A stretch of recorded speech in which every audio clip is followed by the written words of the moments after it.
teman-teman, kali ini kelompok kami akan membahas sebuah fenomena yang terjadi di kawasan industri Cikande modern, yaitu di Kabupaten Serang. Kawasan industri ini merupakan salah satu kawasan industri terbesar di Provinsi Banten yang menjadi pusat aktivitas berbagai perusahaan manufaktur di Indonesia. Kehadiran kawasan industri ini seringkali dianggap sebagai peluang besar bagi masyarakat sekitar karena mampu menciptakan lapangan pekerjaan dan dapat mendorong pertumbuhan ekonomi daerah. Namun, pertanyaan yang muncul adalah, apakah masyarakat yang tinggal paling dekat dengan kawasan industri ini benar-benar menjadi pihak yang dapat merasakan manfaatnya langsung atau tidak? Pertanyaan inilah yang muncul menjadi fokus penelitian berjudul Penonton di Tanah Sendiri, Eksekusi Rekrutmen Lokal pada PT Tunas Alvin Tbk dalam Perspektif Ekonomi Politik Maksian.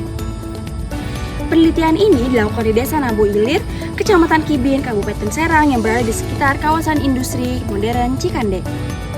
Di wilayah ini berdiri PT Tunas Alvin Tbk, sebuah perusahaan yang bergerak di bidang industri kemasan.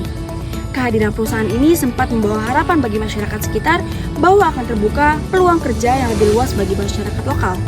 Namun, berdasarkan hasil penelitian, harapan tersebut tidak sepenuhnya terwujud. Nah, sebagian masyarakat ini merasa kesempatan kerja yang tersedia ini belum dapat diakses secara merata oleh warga sekitar. Nah, kondisi ini memunculkan berbagai keluhan dan juga ketidakpuasan di tengah masyarakat.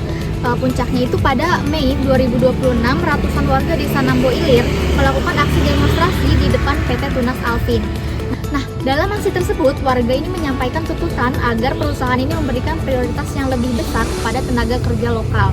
Bagi masyarakat, keberadaan perusahaan di lingkungan mereka ini seharusnya juga diikuti dengan terbukanya kesempatan kerja bagi warga sekitar. Nah, dan aksi ini menunjukkan bahwa persoalan rekrutmen tenaga kerja bukan hanya persoalan administratif, tetapi juga menyangkut harapan masyarakat terhadap manfaat ekonomi yang dihasilkan oleh industri. Di lain, perusahaan memiliki pertimbangan tersendiri dalam melakukan rekrutmen tenaga kerja. Berdasarkan temuan, faktor seperti keterampilan, pengalaman kerja, dan kebutuhan produksi menjadi dasar utama dalam proses penerimaan karyawan. Pada masa awal operasional, perusahaan juga menggunakan tenaga kerja dari cabang sebelumnya yang telah memahami sistem kerja dan prosedur produksi. Dari sudut pandang perusahaan, angka tersebut dianggap dapat membantu menjaga efisiensi dan kelancaran operasional.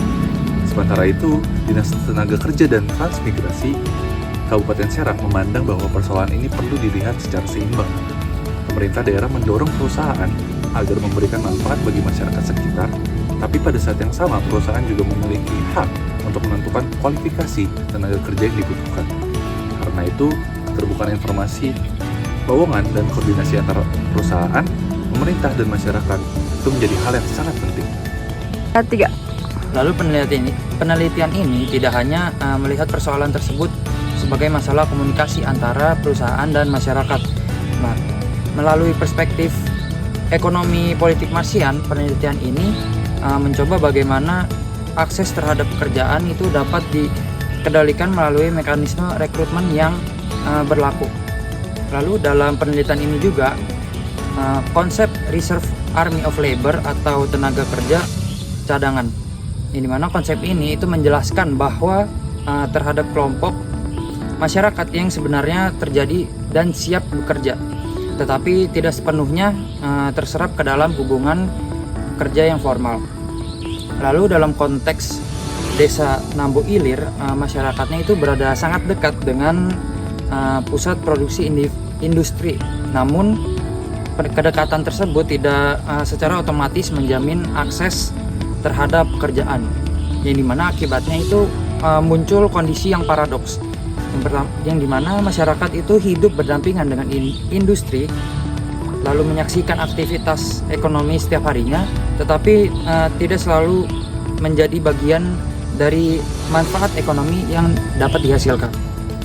Nah, karena itulah penelitian ini menggunakan istilah penonton di tanah sendiri. Dari istilah tersebut menggambarkan kondisi ketika masyarakat berada dekat dengan sumber peluang ekonomi, tetapi tetap mengalami keterbatasan akses untuk ikut terlibat di dalamnya. Pada akhirnya penelitian ini juga menunjukkan bahwa pembangunan industri itu tidak hanya tidak hanya perlu diukur dari jumlah investasi atau jumlah pabrik yang berdiri, tetapi juga dari sejauh mana masyarakat itu dapat merasakan manfaat secara nyata. Karena itulah pertumbuhan ekonomi yang inklusif bukan hanya tentang hadirnya industri, tetapi juga tentang terbukanya kesempatan yang adil bagi masyarakat yang hidup di sekitarnya.